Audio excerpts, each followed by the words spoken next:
새로운 형태의 잠수함 탄도탄인 북극성 3형 시험 발사를 성공적으로 진행했다고 보도했습니다. 북한 매체들은 그러나 김정은 국무위원장의 참관 여부에 대해서는 언급하지 않고 축하 메시지를 보냈다고만 전했습니다. 태풍은 오늘 낮 12시 울릉도 북서쪽 60km 해상에서 일반 저기압으로 약해졌습니다. 하지만 여전히 동해와 남해상엔 풍랑특보가 내려져 있고 동해안엔 폭풍해일주의보가, 강원 영동엔 강풍주의보가 내려져 있습니다. 서울지방 현재 기온은 27도입니다. 정세진이었습니다. 지금 시각 5시 5분입니다. KBS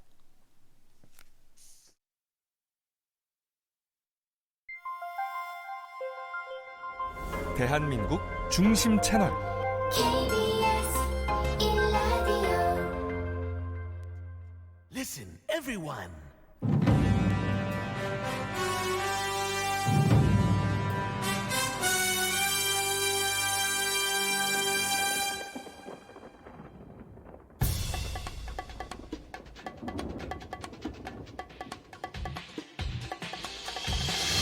김용민 라이브.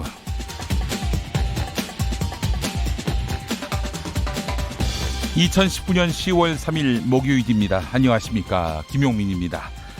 피의사실 공표죄란 검찰, 경찰과 같이 수사에 관한 기밀 정보를 언론 등에다 공표했을 때 성립하는 범죄입니다. 3년 이하의 징역 또는 5년 이하의 자격정지에 처할 수 있는 중범죄인데요. 그런데 지난 10년 동안 접수된 피의사실 공표 위반 행위가 317건에 달했지만 처벌을 받은 경우는 0명이었습니다. 0명. 경찰관 직무집행법 위반죄도 있습니다. 경찰관이 의무를 위반하거나 직권을 남용해서 국민에게 해를 끼친 경우를 말하는데요. 지난 10년 동안 70건의 경찰관이 직무집행 위반죄 사건이 접수됐지만은 역시 기소에 이른 사건은 한 건도 없었습니다. 피의사실 공표죄나 경찰관 직무집행법 위반죄는 헌법에서 보장된 인격권, 사생활의 비밀과 자유, 공정한 재판을 받을 권리와 같은 국민의 기본권, 그러니까 인권과 연결되어 있습니다. 이것이 훼손된다면 피의자가 설령 무죄 확정 판결을 받게 되더라도 파렴치한 또는 범죄자 낙인을 쉽게 지을 수 없을 것입니다.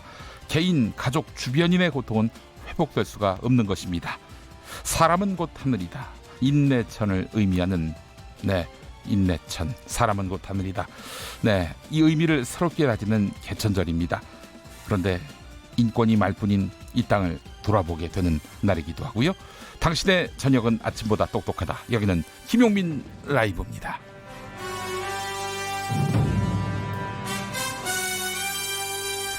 함께 하시는 방송은 KBS 1라디오입니다. 영상으로도 함께 하실 수 있습니다. 유튜브에서 KBS 1라디오 검색하시면 되겠습니다. 제18호 태풍 미탁이 한반도를 관통하면서 곳곳에 큰 피해가 발생했습니다. 안타깝게도 6명이 사망하고 부산에는요, 산사태로 4명이 매몰된 것으로 추정되고 있는데요.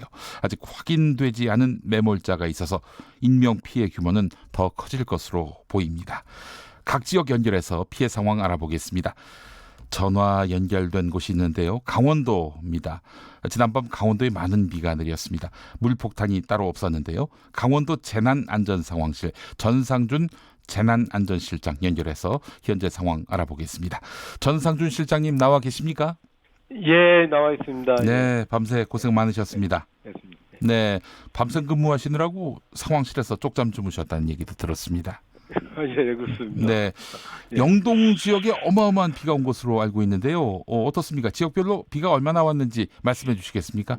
예, 저희가 지금 영동 지역이 지금 저희가 가장 우려했던 심야에 비가 내려서 상당히 어려움을 겪었습니다. 네. 특히 저희가 이제 밤 9시경부터 해가지고 삼척을 필두로 해서 동해 강릉으로 올라가면서 오늘 아침까지 계속 이어졌습니다. 특히 삼척의 궁천 같은 데는 한 시우량이 한순간 110mm까지 나오는 경우가 있었습니다. 네네. 상당히 일시적인 집중호우가 내려서 피해가 좀 많이 발생됐고요. 네.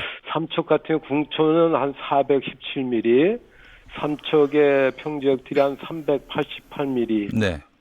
동해가 한 367mm, 강릉도 뭐 동해와 비슷한 368mm 정도가 내렸습니다. 어이구야. 그래서 이게 몇 시간 내에 내리면서 또 밤 새벽 내게 내리면서 좀 상당한 좀 어려움을 많이 겪었습니다. 네. 그래요. 지금 유실되거나 피해 입은 지역 어디로 파악되고 있습니까? 그래서 저희가 이제 그 피해 지역이 많이 내린 현재 그 삼척 동해 강릉 지역입니다. 네. 예, 그래서 저희가 이제 인명 피해도 이제 삼척에서 한 명이 발생이 됐고요. 네. 또 강릉에서도 현재 한 명이 현재 발생이 되었습니다. 예. 그리고 이제 정전이 좀 삼척에서 한 4개소에서 한 7,454세대가 났었는데 네, 네. 이 중에 2개소에 한 6,600여 세대는 복구를 완료했고요. 네. 이제 2개소에 한 750세대도 금일 한 6시 정도면 이제 복구가 완료될 예정입니다. 예, 예. 동해시에도 여기에서 한 1,640세대 정도 되는데 이건 또 복구를 완료했고요. 그다음에 이제 주택들이 이제 일시에 비가 많이 내리면서 물 배수나 이런 문제가 생겨서 주택들이 이제 침수 피해가 있었는데 네. 저희가 지금 이제 우리가 이 동해안 이쪽 강원도 동해안 지역은 그 오전까지도 비가 내리고 그래가지고 이제 오후나 돼서야 이제 그 본격적인 조사가 들어갔습니다. 그러다 보니까 현재 조사 현황이 좀 만만습니다, 현재. 네. 근데 저희가 올라오는 사항 계속 올라오고 있는데 주택이 현재 한 60여 동이 넘는데 제가 보기에는 한 이게 좀 훨씬 더 늘어날 것으로 보고 있고요. 예, 예, 예.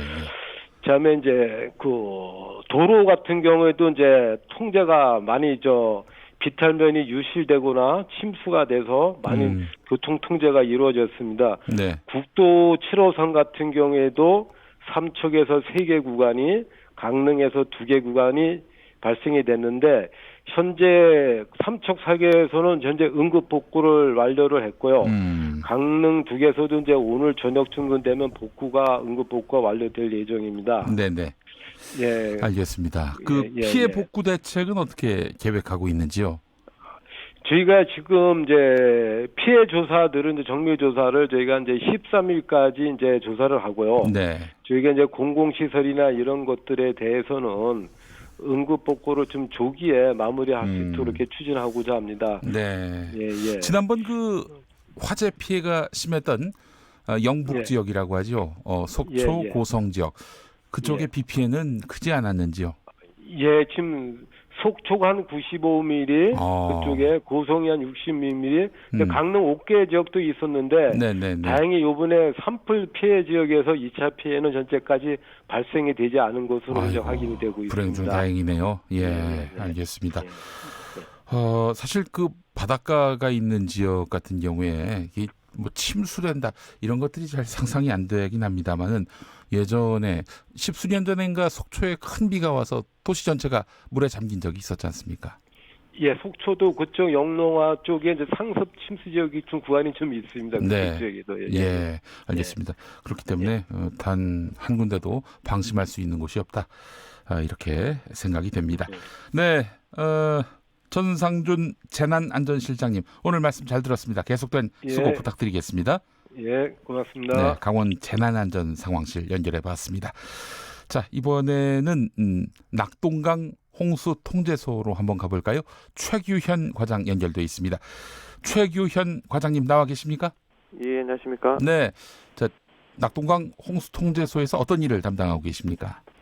예, 저희 홍수통제소는 낙동강 유역, 그러니까 경상남도, 북도 전체 유역에 대해서 거천의 홍수 상황에 따라서 홍수주의보나 홍수경보 등 홍수특보를 발령하고 네. 지자체 등 관계기관에게 다양한 정보를 제공함으로써 홍수 피해를 경감하기 위한 여러 가지 활동을 하고 있습니다. 경남 합천에 내린 비의 양이 328.5mm라고 들었습니다. 어떻습니까? 네네. 낙동강 홍수 우려가 현재 있는 상황입니까? 말씀하신 것처럼 10월 2일 0시부터 근본 태풍 미탁 등에 따라서 강수량이 경상남북도 전체적으로는 약 한 150mm 정도 내렸습니다. 네. 근데 지역적으로는 이제 그 지점에 국한되지 않고 유역적으로 봤을 때 네. 경남 서부권이 200mm 정도로 가장 많은 강수를 기록했고 그 외의 지역도 200mm 육박하는 150mm 이상의 강수를 많이 기록했기 때문에 네네. 낙동강의 그 주요 하천이나 네. 그다음에 울산의 태화강, 포항의 형산강 등 많은 하천에서 많은 특보 상황이 지금 발령되어 있는 상황입니다. 네. 그중에서 저희 통제소가 지금 18개의 특보 지점을 운영하고 있는데 그 18개 중에서 현재 다 해지가 되고 이제 4개 정도만 홍수특보가 지금 계속 유효한 상황이 되겠습니다. 아, 그렇군요. 4군데가 어디입니까? 예, 지금 남아 있는 곳이 함안군, 그다음에 밀양시, 네. 그다음에 부산, 네. 그다음 합천군 요 4군데가 지금 유효한 상황이 되겠습니다. 하류군요. 낙동강 네네, 하류. 맞습니다. 예. 네. 알겠습니다. 자, 지금 피해 상황은 어느 정도로 지금 관측이 되시나요? 피해 부분은 이제 언론에서 많이 나와 있듯이 네. 주요 큰 하천 위주가 아니고 작은 지류 지천에서 침수에 따른 일부 지역에서의 국부적인 피해가 있는 걸로 파악되고 있습니다. 네, 알겠습니다. 자, 우리 낙동강 하류에 계신 주민들 특별히 어떤 대비를 해야 되는 것인지 그 말씀까지만 여쭤보겠습니다. 네, 어쨌든 그 4개 지역이 홍수특보가 발령된 상황이지만 이제 향후에 수위가 조금 떨어질 것으로 예상이 됩니다만 네. 어제까지 지금까지 내린 강수에 인해서 유역의 홍수는 아직까지 계속 유효한 상황이기 때문에 네네. 저희 통제소에서 이제 발령하는 특보의 해지에 대한 내용까지 관심 가져주시고 하천 홍수 이상에 대해서도 지속적으로 많이 모니터링해서 더 이상 피해가 발생하지 않도록 개인이 각자 주의하시는 게 좋을 것 같습니다. 네, 최규현 과장님이 예보 통제 과장님이십니까? 예, 맞습니다. 예, 낙동강 홍수 통제소에서 수고하시네요. 예, 말씀 잘 들었습니다. 예, 감사합니다.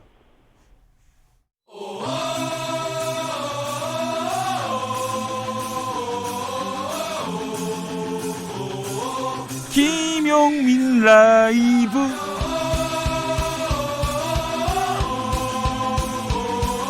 매일 오후 5시 5분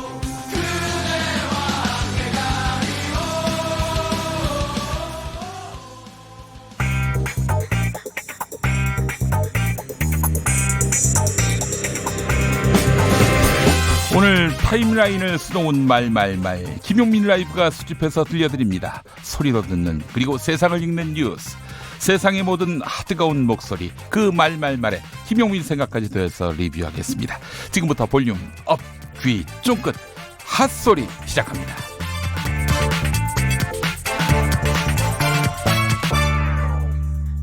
더불어민주당이 가짜뉴스 근절 종합대책 방안을 내놓았습니다. 유튜브 등의 플랫폼 사업자가 허위 조작 정보를 그대로 방송할 경우에 관련 매출액의 10%를 과징금으로 부과하는 방안을 추진하기로 한 것인데요. 허위 조작 정보 대책 특별위원회가 이런 종합대책을 내놓으니까 일각에서는 보수 유튜브를 운영하는 사람들의 영향력이 높아진 만큼 그걸 규제하려고 만든 대책 아니냐 이런 반응을 내놓고 있습니다. 이에 대해서 허위조작 정보대책 특위위원장인 박광온 더불어민주당 최고위원 KBS 1라디오 김경래의 최강시사에 나와서 한마디로 이 문제는 그런 차원의 문제가 아니다 이런 입장을 밝혔습니다. 들어보시죠. 그리고 이런 식으로 규제 자꾸 만드는 거는 보수 유튜브들 요새 영향력이 높아지니까 그거 규제하려고 하는 거 아니냐 이런 시각들이 있습니다요. 그런 문제를 제기하는 거 대단히 공격적이고요. 예. 아주 정치적인 공격인데요. 예. 이 문제는 그런 차원의 문제가 아닙니다. 허위 조작 정보로 인한 우리 사회의 이 폐해가 어느 정도라는 것은 모든 사람들이 공감하고 국민들의 85%는 이 허위 조작 정보 대책을 신속하고 또 단호한 내용으로 마련해야 된다고 하는데 네. 사실 거기에 저희들이 부응을 못해서 대단히 죄송할 따름인데요. 네. 그러니까 어떤 유튜버를 사실을 말하고 있는데 그 사람을 무슨 수로 어떻게 규제를 하겠습니까? 예. 그거는 지나친 우려, 기우일 뿐이고요. 저희들이 이 대책을 이렇게 신중하게 오랫동안 연구 검토해오고 한 것은 그런 우려를 최소화하기 위한 것이었습니다. 예. 김용민 라이브 문재인 대통령의 지시가 있고 나서 단 하루 만에 윤석열 검찰총장이 셀프 개혁안을 내놨습니다. 주 내용을 보면 전국 7개 검찰청의 특수부 중에 서울중앙지검을 포함해 3개만 남겨두고 폐지하겠다. 그리고 파견 검사들을 전원 복귀시키겠다. 검사장의 전용 차량 이용 전면 금지하겠다. 이런 내용이었는데요. 이에 대해서 더불어민주당 검찰개혁 특별위원장을 맡은 박주민 최고위원, 이번 검찰의 개혁안 신용만 냈다라고 혹평했습니다. 자세한 이야기 CBS 라디오 김현정의 뉴스쇼 인터뷰 들어보시겠습니다. 예, 왜 그러냐면 특수부의 경우만 보더라도요. 예. 특수부 중에 가장 규모가 큰 게 서울중앙지검입니다. 그렇죠. 아시다시피 1부부터 4부까지 있고요. 특수부에 배당되어 있는 검사만 해도 39명에 달합니다. 다른 곳의 특수부는 한 5 내지 7, 8명 정도밖에 안 되거든요. 예. 그리고 특수부뿐만 아니라 사실상 특수부 역할을 하는 곳도 이 서울중앙지검에는 많습니다. 예를 들어서 방위사업 수사부라든지 이런 것들이요. 아하. 그런 그런 부분에 대해서도 일체 얘기가 없고요. 또 남부에 특히 있는 뭐 금융조사부 굉장히 무서운 부로 알려져 있는데 이런 부에 대한 얘기도 지금 현재 얘기가 없어요. 그러니까 신용만 내고 사실 특수부 인력이라든지 특수부의 규모는 그대로 지키려고 하는 것 아니냐. 조국 법무부 장관 가족을 둘러싼 의혹과 관련해서 부인 정경심 동양대 교수가 오늘 검찰에 비공개 소환됐습니다. 조국 장관 의혹과 관련한 검찰 수사 이제 점점 마무리 국면으로 가고 있는 것 같은데요. 그렇다면 앞으로 조국 장관과 윤석열 총장 이 두 사람은 어떻게 될까? 정계에서 여러 가지 시나리오들이 언급되고 있습니다. 둘 중 한 사람이 살아남느냐, 둘 다 죽느냐, 둘 다 사느냐 이런 시나리오에 대해서 대한정치연대 박지원 의원은 한마디로 둘은 공동운명체다. 공동운명체다 이렇게 말했습니다. TBS 라디오 김어준의 뉴스공장과의 인터뷰 내용 들어주시죠. 조국 장관과 윤석열 총장이 둘 중에 한 사람이 살아남느냐, 둘 다 죽느냐, 둘 다 사느냐, 뭐 이런 시나리오가 있지 않습니까? 그래서 제가 줄기차게 애프터 조국, 예. 포스트 조국을 생각해라. 조국, 윤석열은 공동운명체입니다. 둘 중에 하나만 사는 시나리오 같은 건 없다가. 같이 가는 거예요. 검찰청 앞 200만 촛불 시민의 요구가 뭡니까? 검찰 개혁 아니에요. 예. 강도 높은 개혁을 할 거고 민주당도 선거가 5개월 남았기 때문에 강도 높게 개혁을 한다. 이랬을 때 어떻게 될 것인가? 저는 조국만 살고 윤석열이 죽고 윤석열만 살고 조국이 죽는 그게 아니라 문재인, 조국, 윤석열은 공동운명체이다. 그래서 김대중 대통령도 망원경처럼 멀리 보면서 현미경처럼 세밀하게 봐라. 동시에. 지금 현재 검찰 수사는 현미경이에요. 디테일이에요. 예. 그리고 지금까지 검찰은 항상 디테일에 얽매여 가지고 누구든지 우리 손에 걸리면 우리가 이긴다. 그렇게 살아왔어요. 김용민 라이브. 어제 국회 행정안전위원회의 행정안전부 국정감사에서 자유한국당 황교안 대표 자녀의 보건복지부 장관 수상 의혹이 제기돼 여야 의원 간의 고성이 오갔습니다. 관련해서 여야 정치인들의 의견 모아봤습니다. 최민희 더불어민주당 전 의원 그리고 김용남 자유한국당 전 의원의 발언 TBS 라디오 김어준의 뉴스공장 인터뷰 일부입니다. 2001년 11월에 황교안 대표의 아들과 딸이 그 보건복지부 장관상을 수상한 겁니다. 2001년 4월 장애우와 함께하는 청소년 모임이라는 사이트를 만들고 이 사이트를 7월에 열었다고 합니다. 그리고 11월에 수상했으니까 4개월 만에 수상, 초고속 수상이고요. 그 해에 총 5명이 같은 상을 수상했는데 2명이 황 검사 아들, 딸이었던 겁니다. 2001년이면 황교안 대표가 그때 뭐 할 때냐면 검사 중에도 그냥 부장 일선지검의 부장검사급이에요. 그러니까 이게 무슨 법무부 장관도 아니고 차관도 아니고 뭐 검사장급도 아니고 한참 일선지검에 그냥 검사 생활 10몇 년 한 고급이거든요. 그러니까 무슨 장관상을 받기 위해서 어떤 로비를 하거나 뭐 압력을 집어넣을 만한 위치가 아니에요. 그래서 아빠 찬스하고 무슨 상관이 있어요. 뭐 힘을 쓸 수 있는 위치에 있질 않았는데. 네, 핫소리 지금까지 함께하셨습니다. 여러분 지금 태풍이 지나갔습니다. 미탁이 지나갔는데요. 피해가 없으신지 또 미탁이 핥히고 간 흔적 때문에 또 추가적인 피해가 발생될 우려가 없는지 저희한테 좀 알려주시겠습니까? 샵 9730 짧은 문자 50원, 긴 문자 100원. KBS 모바일 라디오 콩으로 보내시면 무료입니다. 여러분의 많은 의견 또 제보 부탁드리겠습니다. 권수미님, 태풍이 지나간 제주 하늘은 너무 아름답네요. 자, 오늘도 전국에 여러 고통받고 계시는 분들, 그분들에게 또 위로의 말씀을 드리면서 빨리 복구가 될 수 있기를 바라는 마음도 담아주신 것 같습니다. 교통정보센터 다녀오겠습니다. 김한나 씨가 전해드립니다.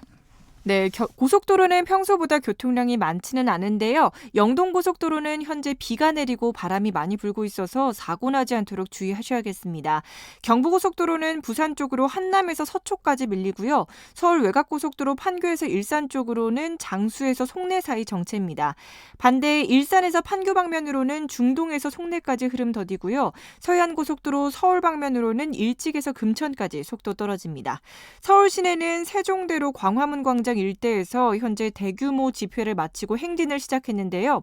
사직로 광화문 삼거리에서 내자교차로를 지나서 자하문로 효자 치안센터 방면으로 이동을 하고 있습니다. 현재 많은 인원들로 인해서 광화문역 이용하기가 쉽지 않기 때문에 우회하시는 게 좋겠습니다.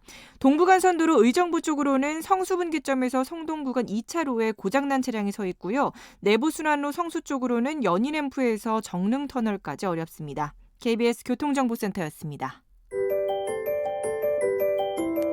김용민 라이브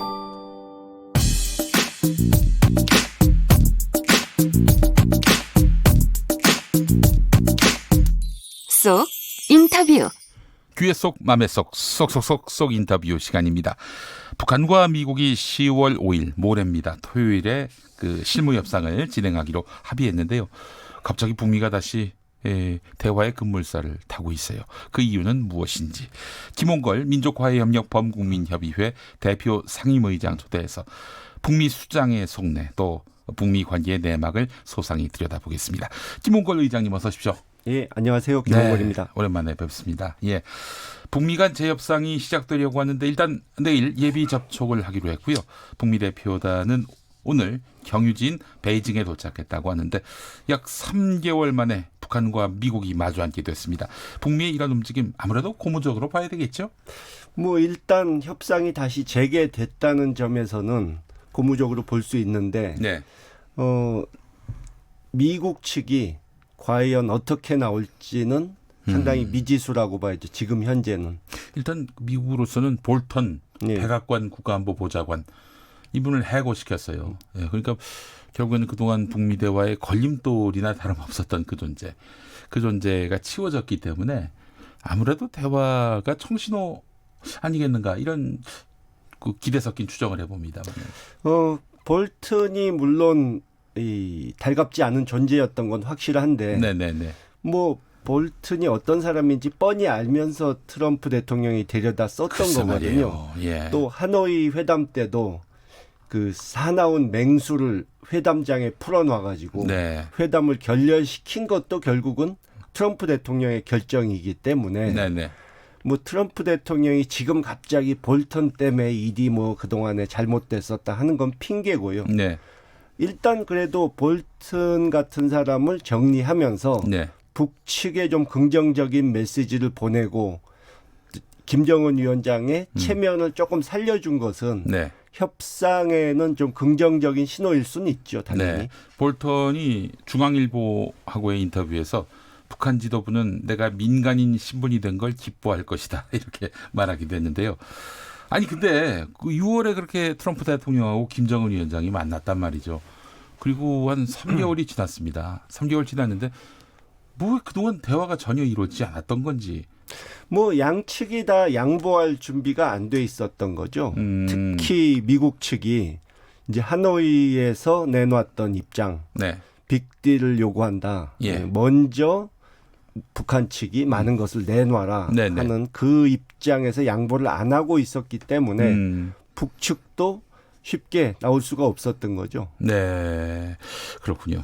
정세현 민주평화통일자문회의 수석 부의장이 어제 라디오 인터뷰에서 북한이 트럼프의 구원 투수가 되는 셈이다 이런 말을 했습니다. 트럼프가 지금 탄핵 위기에 몰리고 물론 뭐 상원 가서 탄핵이 가결되지 못할 것이다.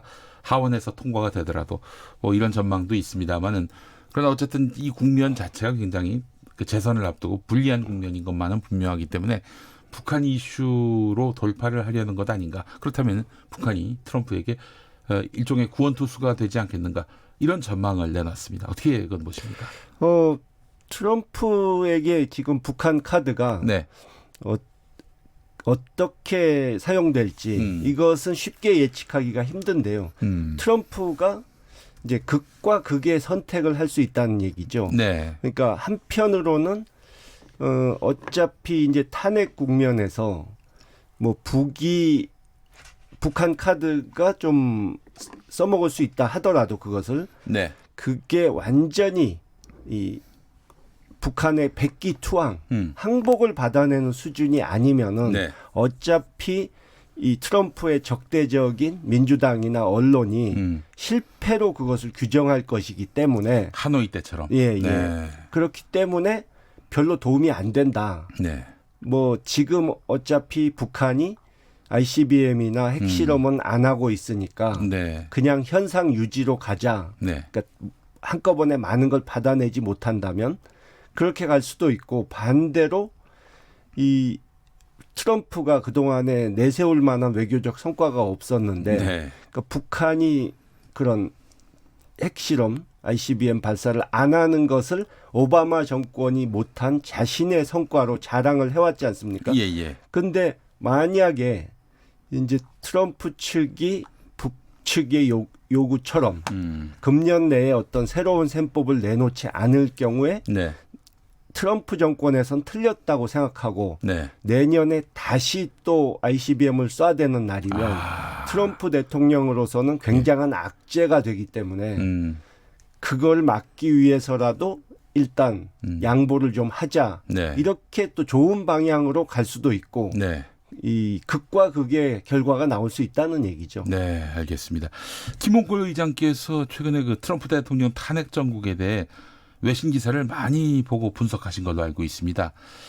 어떻게 뭐 진짜 탄핵을 우려할 만한 그런 좀 국면인 건지. 현재로서는 뭐 상원에서 네. 3분의 2가 네. 찬성을 할 가능성은 희박하죠. 예. 그렇지만 지금 아직 하원에서 탄핵 절차가 공식적으로 시작도 되지 않았는데 네.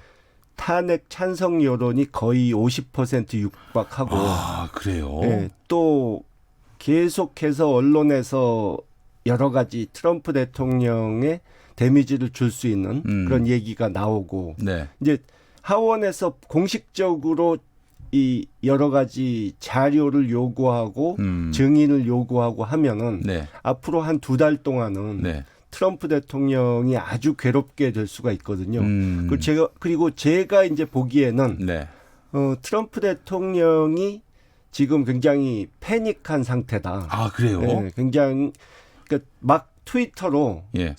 온갖 쓸데없는 불필요한 얘기를 막 해대고 그러니까 차라리 입 다물고 있고 예. 밑에 참모들이 네. 뭐 어떻게 물타기를 한다든가 다른 곳으로 관심을 돌린다든가 네. 이런 작전을 써야 될 텐데 네. 본인이 나서서 쓸데없는 얘기를 막 하고 있거든요. 뭐 당황했다는 얘기죠. 그리고 굉장히 안 좋은 점은 네. 이 일단 어떤 스캔들이 터졌어도 네. 그게 일반 대중들이 이해하기가 어려운 복잡한 문제면은 네. 둘러대기도 쉽고 그렇죠. 이 대중들의 분노를 일으키기도 쉽지가 않은데 예. 이것은 민주당 측에서 각 이 앵글을 잘 잡은 게 예. 러시아 이 잠재적인 적대 국가인 러시아가 네. 우크라이나를 계속 예. 위협하는데 네. 그래서 우크라이나를 돕기 위해서 예. 군사 원조를 주라고 상하원에서 동의를 했는데 네. 그것을 가지고 예. 자기 정치적인 이익을 위해서 내 말 들어주면 예. 이거 주고 아니면 안 줄 수도 있다는 식으로 예. 이렇게 한 것은 그것도 국내 정치 예. 이용해서 민주당을 골탕 먹이를. 그렇죠. 이것은 정치 도의의 문제를 떠나서 네. 이적 행위다. 이런 식으로 지금 몰아가고 있거든요. 굉장히 안 좋은 상황인 거죠. 아이고 그렇군요. 트럼프 대통령이 현재 멘탈 붕괴 상태다. 이렇게 말씀하셨습니다. 자, 이 트럼프 대통령이 지금 탄핵 국면을 맞게 됐는데 어떻습니까? 이게 북미 협상 또 한반도 정세에 미칠 영향을 우리가 또 염려하지 않을 수 없을 것 같아요. 예, 북한이 이번에 이례적으로 먼저 어디서 그러니까 언제 만날 것이다 얘기를 하고 그러면서 동시에 미사일을 또 쐈잖아요. 근데 지금까지는 단거리 미사일만 쐈는데 계속 트럼프 대통령은 그동안에는 그거 뭐 단거리 미사일쯤이야 뭐 이러면서 다 어느 나라 다 하는 것이다. 이런 식으로 얘기를 해왔는데 그런 대응이 한편으로는 북한을 그러니까 자극하고 북한과 대결 구도로 가지 않겠다는 점에서는 좋지만 북한의 입장에서 볼 때 다른 한편으로는 단거리 미사일 쏜 정도 가지고는 저 사람들이 눈도 까딱 안 하네. 우리를 위협으로 생각을 안 하네. 이런 생각을 할 수 있지 않습니까? 그렇죠. 그래서 이번에는 조금 수위를 높여서 이 미국이 두려워하는 SLBM을 그러니까 멀리 보낼 수 있는 SLBM을 단거리로 물론 쐈지만 그것을 보여준 것은 이제 이번 협상에서 좋은 결과가 나오지 않으면 우리도 다른 결심을 할 수밖에 없다. 이것을 또 한편으로 위협을 한 셈이죠. 북한은 일찌감치 연말이 마지노선이다라고 얘기를 했어요. 연말까지 북미 사이에 이렇다 할 뭔가 합의나 혹은 이 서로 간에 교감이 없다면은 이건 내년에 다시 2018년 이전, 2017년 이전 상황으로 2018년 이전 상황으로 돌아갈 수 있겠다.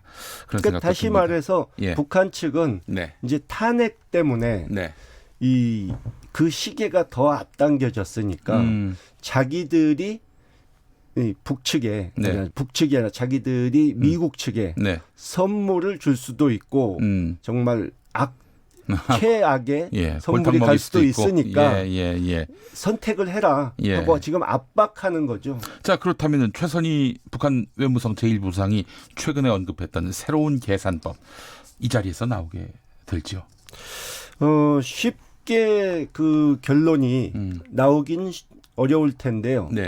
그래도 그 북측이라든가 중국 측에서 흘러나오는 얘기들을 보면은 한 이달이나 다음 달쯤에 어떤 북미 간에 좋은 합의가 이루어질 수도 있을 것이다. 또 그렇게 되면 12월이나 1월에 트럼프 대통령이 평양을 방문할 수도 있을 것이다. 이런 얘기가 돌았는데 문제는 이제 그 얘기가 나온 것은 트럼프 탄핵설이 나오기 전부터 있었던 얘기이기 때문에 예기치 않은 변수가 하나 더 얹혀진 거죠. 그래도 타협이 잘 이루어지면은 미국 대통령이 사상 최초로 북한 땅을 밟게 되는 그런 정말 역사적인 상황을 트럼프 대통령이 만들려 하지 않을까요? 탄핵 국면을 고려해서라도. 그것은 트럼프 대통령에게만 좋은 건 아니죠. 그 김정은 위원장도 지금 70년 가까이 미국과 북한이 대립해 왔는데 미국 대통령이 평양을 방문한다면 우리를 위협하던 미 제국주의자의 우두머리가 평양까지 찾아왔다. 우리의 승리다. 이렇게 국내적으로 선전할 수 있으니까 김정은 위원장에게도 상당한 이익이 되는 거고 제가 트럼프 대통령이라면 평양을 가는 대신에 북측으로부터 좀 더 선물을 받는 쪽으로 그렇게 합의를 유도하지 않을까. 그것이 알겠습니다. 바람직한 길이다 이거죠. 현재로서는. 그러니까 트럼프에게도 지금 위기 상황이고 북한으로서도 사실 올해를 넘기면은 김정은 위원장 그 체면이 말이 아니게 되는 건데 두 사람에게 있어서 결국에는 북미는 또 서로 의지할 대상이 됐다 이렇게 봐도 되겠네요. 그 적대적 공생관계인 셈이죠. 적대적 공생관계. 알겠습니다. 자, 북한이 탄도미사일 발사한 맥락도 아까 짚어주셨어요. 우리 무시하지 마라. 나름대로 협상력을 유지하기 위해서 이렇게 보낸 것일 수도 있다라고 말씀하셨는데 어떻게 북미 관계는 그렇다 치고 남북 관계는 현재 어떻습니까? 현재로서는 그리 좋지가 않죠. 그러니까 오늘도 어떤 보도를 보니까 네네. 그 우리가 북측에 타미플루 약품을 주려고 했는데 네네. 한미 워킹그룹에서 네. 합의가 안 이루어져서 못 줬다. 예. 북측이 받으려고 했었는데 아니 그 인도적 예, 차원에서의 그 지급인데 예. 그걸 왜 그 미국이 반대합니까? 그 미국 반대한 미국도 문제가 있지만 네. 우리 그런 것도 관철시키지 못한 우리의 외교력에도 좀 아쉬운 점이 있는 거죠. 예, 예, 한마디로 이 인도적 지원조차도 미국을 설득해서 해내지 못하니까 북측에서는 뭐 이럴 거면 남측과 상대할 필요가 뭐 있느냐. 네. 그냥 미국하고 상대해서 미국의 동의를 얻어내는 게 빠르지 않느냐. 이렇게 나오는 거죠. 의장님 보시기에 우리 정부가 그래도 미국한테 우리가 뭐 금강산 개성 이건 아니더라도 이런 기본적인 남북 교류는 좀 해야 되겠다라고 푸시를 하고 있긴 하고 있다 이렇게 보고 계십니까? 하기는 하는데 네. 제가 보기에는 우리 외교 안보 당국자들이 네. 좀 더 과감하게 좀 더 단호하게 예. 우리 입장을 미국에 전하고 네. 이대로 가면은 이 최악의 결과가 나올 수도 있는데 우리가 너희가 그걸 해결을 못한다면 우리가 나서서라도 하겠다. 말리지 마라. 이런 식으로 좀 강한 모습을 보여줘야 하지 않을까. 네. 그렇다면 미국은 왜 이렇게 남북 사이에 그 인도적인 교류마저도 야 우리 허락받고 해. 이렇게 그 완고한 태도를 보이고 있는지 모르겠어요. 그러니까 트럼프 대통령이 모든 것을 자기 손아귀에 쥐고 조금이라도 생색낼 것은 자기 손에서 이루어지게 하려는 네. 그 욕심. 예. 또 김정은 위원장 측이 여러모로 지금 제재 때문에 곤란을 겪고 있으니까 좀 더 압박하면 항복을 받아낼 수 있지 않을까 하는 그런 욕심 때문에 문제가 생기는 거죠. 네. 근데 문제는 계속 우리가 어떤 이 북미 협상에서 우리 역할을 제대로 해내질 못하면은 결과가 나쁘게 나올 수도 있고 또 좋은 결과가 나온다 하더라도 우리가 그때 소외될 가서 수 있다. 우리가 구경꾼이 돼버릴 수가 있거든요. 아하, 알겠습니다. 우리 애청자분 중에 이런 질문을 보내신 분도 있습니다. 11월에 김정은 북한 국무위원장이 혹시 부산 한 아세안 정상회의 때 올지 궁금해하시는 분이 있습니다. 제가 보기에는 그때 오기는 좀 어려울 것 같다고 보고요. 그 이유는 그러니까 지난 연말 연초에 답방을 안 한 것과 뭐 똑같습니다.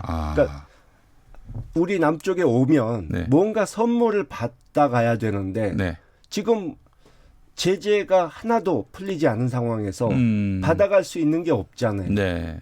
위원장이 남한에 가서 남조선에 가서 뭘 얻어오셨다. 뭐 이런 게 그러니까 북한 주민들한테 선전이 돼야 하는데 말이죠. 그러니까 남북이 뭐 잘해보자 이런 식의 성명, 선언 이런 거는 4.27, 9.19 때 이미 다 해버렸기 때문에 새로 할 것이 별로 없거든요. 네.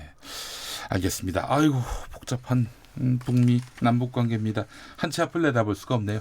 그러나 김홍걸 의장께서 아주 소상히 설명해 주셔서 대략 이런 길이 앞으로 펼쳐져 있구나. 이런 갈래의 길이 놓여 있구나. 이걸 알 수 있게 됐던 것 같습니다.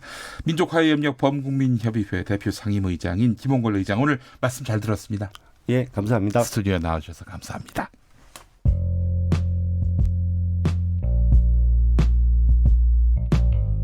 당신의 저녁은 아침보다 똑똑하다.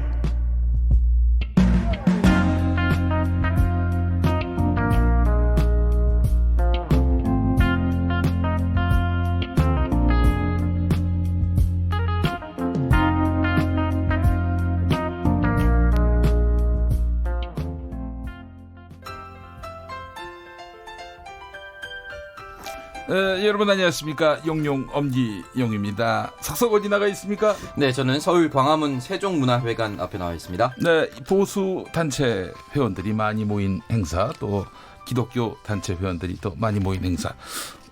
현장 인파 대략 몇 명 정도 모인 걸로 파악됩니까? 네, 자유한국당의 발표에 따르면 광화문 집회에 300만 명이 모였다, 이런 보도가 나왔는데요. 아, 그래요?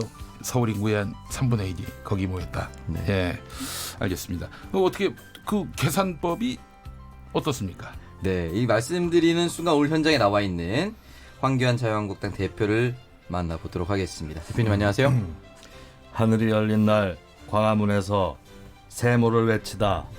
안녕하십니까, 황교안입니다. 네, 대표님, 근데 오늘 개천절 행사에 안 보이셨습니다. 다른 당 대표님들은 다 오셨거든요. 그렇습니다. 광화문 집회를 준비하기 위해 저는 광화문 인근에 대기하고 있었습니다. 네, 그런데 대표님, 어제 제기된 대표님 자녀 장관상 의혹, 이 의혹 관련해 한 말씀을 듣고 싶습니다. 아빠 찬스를 쓴 게 아니냐, 이런 말이 나왔습니다. 아빠 찬스요? 김국환 씨의 이 노래가 생각나는데요. 아빠와 함께 뚜비뚜바 석석, 이 노래 알고 있습니까? 뚜비뚜바 뚜뚜바 같이 불러봅시다. 미세 뉴스 보세요. 오늘의 뉴스는 태풍 미탁이 물러간 하늘, 뭉게구름이 두둥실.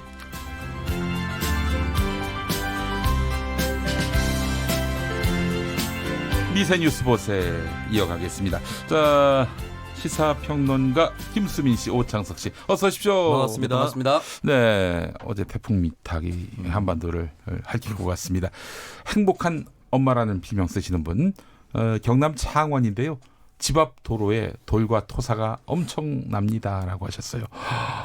집 앞 도로에 돌과 토사가 만약 아이고 행여나 차가 지나갔더라면 어땠을까. 끔찍합니다. 상상만 해도. 그리고 휴대전화 뒷번호 쓰시는 분, 0705번 쓰시는 분, 국회 태풍은 아직 끝나지 않았다. 한참 소용돌이 치고 있다. 이런 문자도 보내주셨습니다. 네, 자, 태풍 이야기부터 해야 될 것 같아요. 김수민 평론가. 네, 제18호 태풍 미탁이 울릉도 독도 인근 해상에서 온대 저기압으로 변질이 됐습니다. 네. 낮 12시쯤에 울릉도 북북서쪽에 약 60km 정도 떨어진 해상에서 온대 저기압으로 바뀌었고요. 네. 그러면서 동해상의 태풍 경보는 풍랑 경보로 바뀌고 울릉도 독도의 태풍 경보는 강풍 경보와 폭풍 해일주의보로 변경이 됐습니다. 예. 근데 아직까지는 이제 여전히 태풍 중심 부근에서 시속 50km 이상 강풍이 불고 있고 또 동해상에서는 4m 내외의 매우 높은 물결이 일고 있기 때문에 여전히 동해 쪽에는 좀 흔적이 있다고 봐야 될 것 같고요. 그래서 온대 저기압이 물러나고 후면으로 북동풍이 유입이 돼서 약화되는 6일까지는 적어도 동해상에서는 계속 강한 바람이 불고 높은 물결일 것으로 예상이 됩니다. 조업하는 선박이라든지 항해하는 선박들은 각별하게 유의를 해야 될 것 같고요. 일각에서는 19호 태풍 발생의 그 가능성이 제기가 되고 있습니다. 또 와요? 네. 야, 이거 10월 중순이 돼가는 마당인데. 네. 허허. 그래요? 민간 기상 전문 업체인 윈디닷컴에서는 기상 예측 모델상으로는 다음 주쯤에 태풍이 발생할 수도 있다. 이런 전망이 나오고 있습니다. 아이고, 끔찍합니다. 아유, 질리네요, 진짜. 너무 많이 와서. 네. 자, 이번 태풍 미탁으로 인해서 인명피해도 발생했습니다. 네, 인명피해가 발생하지 않길 바랬었는데요. 인명피해가 발생했습니다. 6명이 현재까지 사망했다고 하는데요. 세상에. 예. 오늘 그 부산 산사태로 인해서 1명 추가로 또 사망했습니다. 총 7명입니다. 네네. 부산 산사태로 현재 4명이 매몰된 것으로 추정이 됩니다. 그중 이제 1명이 사망자가 된 것인데요. 네. 경북 울진군의 한 주택이 붕괴하면서 매몰된 사망자도 발생했고 급류 그리고 주택벽이 쓰러지고 토사가 붕괴된 곳도 있었습니다. 네. 부산에 산사태가 발생해서 매몰된 곳은 제가 직접 출마를 했었던 부산 사구의 구평동이라고 하는데요. 이 지역 같은 경우는 산을 깎아서 만든 지역입니다. 늘 산사태나 비가 많이 왔을 때 위험에 노출이 되어 있었는데 안타까운 사태가 발생해서 더 마음이 아픕니다. 네. 현재까지 생사가 확인되지 않은 실종자도 있다라고 하고요. 경북 봉화에서는 영동선 관광열차가 산사태의 영향으로 탈선하는 사고도 있었다고 합니다. 아이고. 그리고 경북과 강원, 부산, 울산, 대구, 제주 등지에서는 4만 4,045가구의 정전이 있었다고 합니다. 네. 현재까지도 한라산과 지리산 등의 21개 지역의 국립공원 탐방로도 출입이 금지되어 있습니다. 알겠습니다. 아직까지 또 수습이 이루어지는 곳이 있고 그러한데 원만하게 또 빨리 복구되기를 바라는 마음 같습니다. 자, 광화문 이야기 한번 해보겠습니다. 오늘 조국 장관과 문재인 정부 규탄하는 대규모 집회가 서울 도심에서 있었습니다. 네, 그렇습니다. 이게 또 겉으로 보기에는 다 같은 그 시위 물결처럼 보이는데 조금씩 차이가 있었어요. 위치상으로 우리공화당 같은 경우는 숭례문 앞에서 집회를 열었고요. 자유한국당은 세종문화회관, 그리고 문재인 하야 범국민투쟁본부 같은 경우는 이제 이 정광훈 한기총 대표회장이랑 그 이재호 전 특임장관이 대표를 맡고 있죠. 네네. 이쪽에서도 이제 같이 교보빌딩 앞에서 그렇게 데모를 했는데 이 범국민투쟁본부 같은 경우는 좀 투쟁본부 집회로 통일을 해야 된다. 자유한국당에게 행사를 종료해달라 이런 요구를 하기도 했습니다. 실제로 저희 금요일마다 나오는 권지연 평화나무센터장 같은 경우 소식을 전해왔는데 길자연 목사가 발언을 하는 와중에 자유한국당 집회가 시작됐다고 합니다. 그때 이제 전광훈 목사가 중단하라 이렇게 큰 소리를 쳐가지고 한 집회가 아니었던 거예요. 그러니까 여러 집회가 이 비슷한 현장에서 있었던 모양입니다. 네.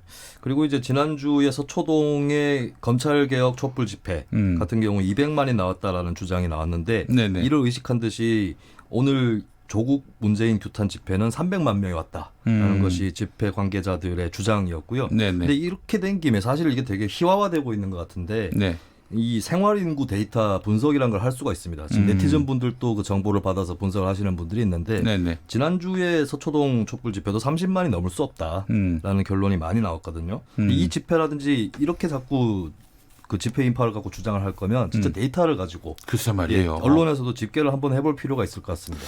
근데 좀 한계는 있죠. 정확한 데이터를 파악하기 위해서는 예를 들면 통신사 자료를 받는다든지 여러 많은 데이터들이 있을 거 아니겠습니까? 그 현장에 몇 명이나 몰렸는지. 그러니까 예년에 그 지역을 지났던 사람들의 그 평균과 또 올해 당일에 그 지역을 지난 사람들 빼면 될 거 아니에요. 네, 그런 방법을 또 쓰고 있죠. 그래요. 그리고 이제 이 집회가 또 열리다가 행진이 있었는데요. 청와대 방향으로 진입을 시도했던 참가자 35명이 경찰에 연행되는 그런 일도 있었습니다. 네, 저기 한기총 쪽에서는 그 진격을 해가지고 문재인 대통령을 끌어내서 그 사도세자가 들어갔던 뒤주에 넣어가지고 저기 서울구치소로 가서 박근혜 전 대통령과 맞바꾸는 그런 일을 이번에 기획했었어요. 뒤주는 갖고 오신 건가요? 지난번에 그 행사하는데 뒤주를 갖고 왔더라고요. 그런 일들이 계획됐었습니다. 오창석 평론가 다음 소식 뭡니까? 네, 오늘 오전 9시입니다. 조국 장관의 부인인 정경심 교수를 검찰이 비공개 소환 조사를 했습니다. 지난 16일과 22일입니다. 9월 16일과 9월 22일 조 장관의 딸을 소환했고 그리고 지난달 9월 24일에는 조 장관의 아들을 조사했습니다. 이로써 이제 모든 조 장관의 가족, 직계 가족을 소환해서 조사를 한 것인데요. 이 압수수색을 벌이면서 강제 수사에 착수한 지 37일 만에 이루어진 내용입니다. 현재까지는 검찰이 조사한 내용을 변호인과 또는 정경심 교수와 함께 조사를 하고 있는 것으로 알려졌고요. 아직까지 나온 것으로 확인되지는 않습니다. 그리고 그동안 있었던 인턴십에 대한 문제라든지 그리고 표창장 위조 문제라든지 이런 부분에 있어서 집중적으로 조사를 진행하고 있는 것으로 알려졌습니다. 정경심 교수가 귀가했다는 보도도 나왔네요. 8시간 조사를 받고요. 귀가됐다고 그러는데 건강 문제 때문에 귀가했다고 합니다. 일각에서는 이런저런 이야기들이 나옵니다. 월요일쯤에 구속영장을 청구할 것이다 이런 보도도 나오고 있는데 하여튼 이번 조사만으로 정경심 교수에 대한 조사를 끝낼 것 같지는 않다는 분위기가 지배적인데 말이죠. 알겠습니다. 원래는 또 내일 새벽까지는 조사하지 않겠는가 이런 관측도 있었어요. 다음 소식 전해주시죠. 네. 오늘 이낙연 국무총리가 개천절 기념사를 했습니다. 좀 공교로운 시점이잖아요. 네. 근데 서로 관용해야 한다라는 것이 주요 메시지였고요. 어디서 했어요? 개천절 기념식을? 네, 세종문화회관에서 열렸습니다. 그래요? 네. 그 바로 옆에. 그렇습니다. 바로 옆에서는 보수단체 집회가 있는데. 네, 그리고 또 서초동에서 또 집회가 예정이 돼 있는 주말이 가까워지는 시점인데 4351주년 개천절 경축식에서 경축사를 통해서 뭐 단군의 메시지였던 홍익인간, 널리 인간을 이롭게 함, 그리고 이화세계, 세상을 이치로 다스림 이것을 또 강조를 했고요. 남북한의 적대를 끝내고 평화를 확보해 가야 한다라는 한반도 평화의 메시지도 있었고 네네. 너와 나를 가르는 벽을 허물고 서로 관용해야 한다. 네. 모든 영역에서 대립의 뿌리를 뽑아 갈등을 줄이고 화합을 키워야 이치가 세워진다라는 얘기를 했습니다. 네, 알겠습니다. 오늘 개천절이었습니다. 10월 3일. 오창석 평론가. 네. 어제 북한이 그 잠수함 미사일 발사를 했습니다. SLBM이라고 하죠. 이 잠수함 미사일 이름을 북극성 3형이라고 표현합니다. 네네. 지난 2016년 북한이 제일 처음 발사했었던 잠수함의 북극성 1형을 변형한 것으로 나타나는데요. 각 전문가마다 재원에 대한 분석은 조금 다릅니다. 탄두가 조금 더 길어졌다라는 전문가도 있고 탄두가 오히려 더 짧아졌다라는 전문가도 있습니다. 네. 다만 중요한 것은 북극성 1형보다는 훨씬 더 먼 사거리를 뽐냈고 북한이 여기에 대한 기술력을 거의 다 끝마친 것으로 내다보고 있다라는 것입니다. 그리고 현재 북미 실무 협상이 이루어지기 직전인데 김정은 위원장이 직접 등장하지 않은 이유는 군사의 위력을 과시하되 직접 등장해서 북미 실무 협상을 망치지 않겠다는 의도로 풀이된다. 이렇게 전문가들 해석하고 있습니다. 네, 알겠습니다. 자, 6시 뉴스. 어떤 뉴스가 탑 뉴스가 될지. 김수민 평론가부터. 네, 저는 태풍 관련한 소식이 아무래도 소식. 정리하면서 나올 것 같습니다. 미탁. 네. 그래요. 이런저런 피해 소식도 있을 것이고. 네, 알겠습니다. 태풍 관련 소식이 첫 뉴스가 될 것이다. 오창석 평론가. 저도 태풍 관련 얘기하고 싶었는데 광화문 집회. 내용이 첫 뉴스가 될 것 같습니다. 네. 전 두 분 다 틀린다고. 그러면 뭐가 있을까요? 이거 얘기 안 하겠습니다. 예. 괜히 얘기했다가 그거 갖고 말꼬리 잡을 거 아니겠습니까? 저의 개천절 경축사 내용은 어떻습니까? 싫습니다. 자, 그래요. 6시 정각 어떤 뉴스가 나올지 여러분 기대해 주시기 바라면서 6시 5분 2부에서 다시 오겠습니다.